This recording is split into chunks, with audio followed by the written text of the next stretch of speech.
Hello, Mary Richards. Hello, Lizzie Lasater. Welcome to Somatic Self Care interlude number 2. We're working through this wonderful book together. Between the episodes talking about the book, we are getting into our bodies and experiencing what we're learning. What are we doing today, Mary? Today we're going to do pranayama. So we're going to do a breathing exercise specifically intended to improve our heart rate variability. And heart rate variability refers to the interval between our heartbeats. And the more variability we have, meaning I go out for a run and my heart's pumping faster, working harder, but then I stop the run, and within a few minutes, for some people it's 5 minutes, for people like me with a severe arrhythmia, it might be 15.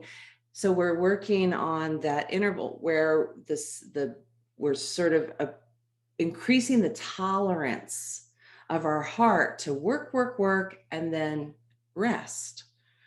And the more variability we have, so we go walking, we climb stairs, we practice asana, we chase after our kids and pets, the more sort of tolerance that we have for different demands, the healthier we are, the healthier our heart can be. And so the pranayama today is really about increasing that tolerance so that our heart rate variability becomes more responsive, if you will, to life. I love that. More resilient to the changing demands, because that is life, up and down. Exactly. And what happens when we are in a state of sustained stress response? Hello. Yes. Is that affects our heart rate variability. We stay closer to a state of sympathetic arousal with more strain, if you will, on our cardiovascular system. So by doing pranayama in particular, we can actually take the foot off the gas and move it to the brake. Even if we don't quite push down on the brake, we aren't adding gas. I love this. So the idea today, I've got a chair, just a normal cozy armchair that I use for reading in my studio. That's what we're going to use. So we want it to be accessible to you. Any chair that you have, which is also the kind of embedded hidden idea, is that this pranayama practice can be done wherever you find yourself throughout the day. So you don't need to put on your yoga tights, and you don't need to roll out your yoga mat. You don't need any special equipment. This is something that could be done in your car when you're waiting to pick somebody up. It could be done while you're sitting on the bus. It could be done on your lunch break on a park bench, those type of places. Right, Mary? Absolutely. You don't have to set yourself up in supine pranayama pose. It's like, because the breath, let's face it, if we're lucky, the breath goes with us everywhere. Exactly. Accessible. And it's such a potent tool. It's such a potent tool for helping us manage ourselves. Yeah. All right. Anything to say before I move to the chair? You don't need anything special. You don't Okay. need it special. So take your time getting situated in a comfortable seated position in whatever chair is available to you. Okay, I'm going to pin my video so people can see me big. And then you can stay on if you want. We're just seeing me now. I'm just sitting towards the front edge of the chair, correct? Yes, please. So let's do an experiment, Lizzie. I'd like you to scoot your bum back all the way to the back of the chair and sit in the chair. Okay. Yeah, okay. Perfect. So I want you in this book reading position to just try to take a deep breath. Yeah, it gets caught a little bit. Right. You're compressed in your belly space, so there's no room for your diaphragm to move down towards your feet when you inhale. So I want you to sit again toward the front edge of your chair and get situated, and then take a deep breath. It's expansive. Yes. So this is the key, is that we're trying to give the body, the interior space of the body. We want to maintain its integrity so that the diaphragm has room to move. Okay. So you just place your hands on your thighs so that it's comfortable for you. And if you're aware of your low back right now, and let's say you have a throw pillow nearby, you may want to put that pillow just under your sitting bones to give yourself a little bit of a lift. And I'm feeling a sense of it's helping me tilt my pelvis a little bit forward. Yes, and this will reduce fatigue in the sitting position so that you're not so inclined to melt into the back of the chair. Yeah, that's not pranayama friendly. So we want to have that little lift if it's available to us, because it's going to help us sustain the position.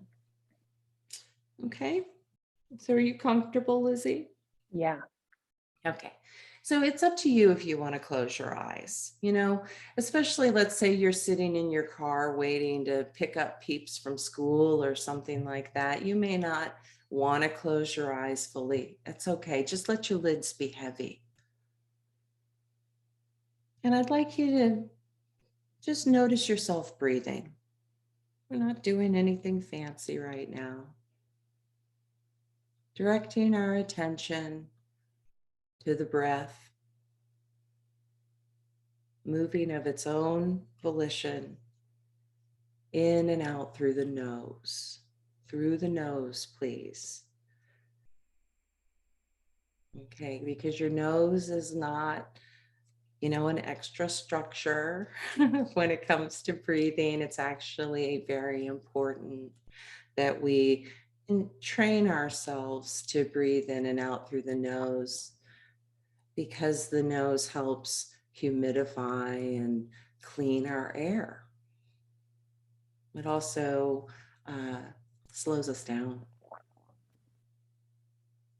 So let's just take a few more rounds of breath. Again, just paying attention. I'm breathing now. I'm breathing now.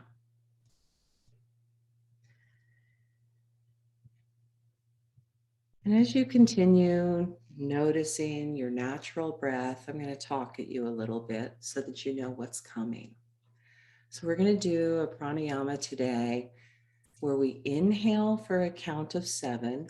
1, 2, 3, 4, 5, 6, 7, that sort of count. And then we're going to exhale for a count of 11. We're going to inhale for 7, exhale for 11. And hopefully you're thinking to yourself now, that exhalation is a lot longer than the inhalation. And that's intentional, and we'll talk about that a little after the pranayama. But just for now, noticing yourself breathing, the body breathing itself. Let's take 3 more rounds in this manner, simply inhaling and exhaling at your own pace and rhythm.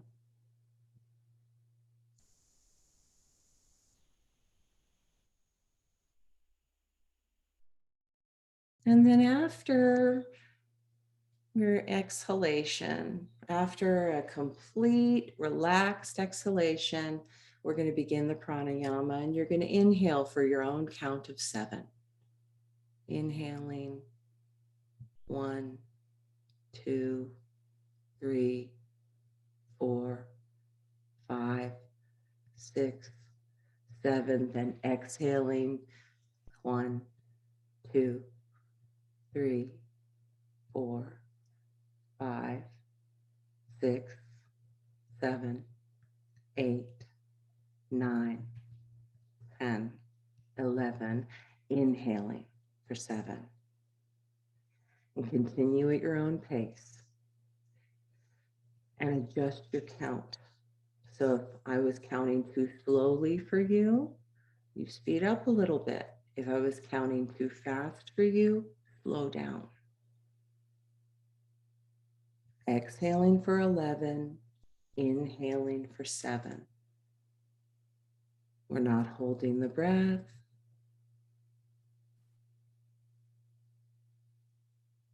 We're just taking our time, counting the pace of the inhalation and the pace of the exhalation. And we're only going to do this for a few more rounds of breath.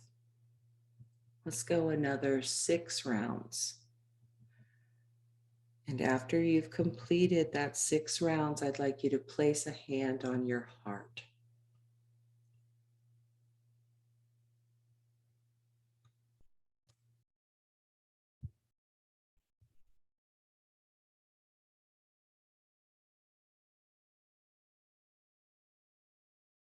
Just notice if you're pulling the breath up into your chest and your shoulders.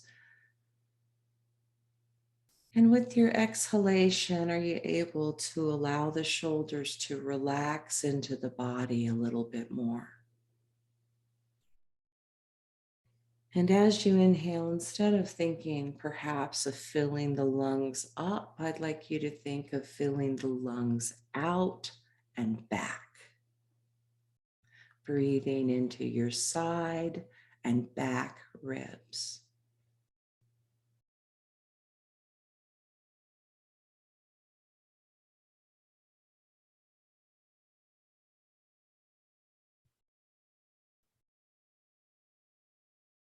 And the exhalation just flowing out of you like a steady stream flowing downhill.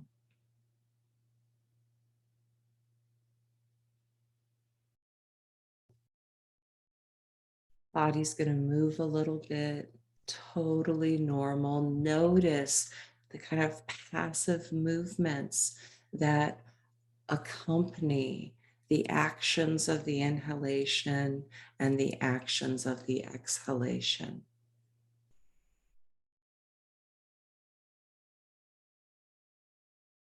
Maybe you're rocking a little bit, that's okay. And then after you've completed that last round of pranayama, I'd like you to then inhale, exhale, let it all go, and allow the breath to return to its natural rhythm for you. And that's it. That's it. That's it. What a spectacular practice, Mary. How do you Thank feel you. now, Lizzie? I feel like I have the best job in the world.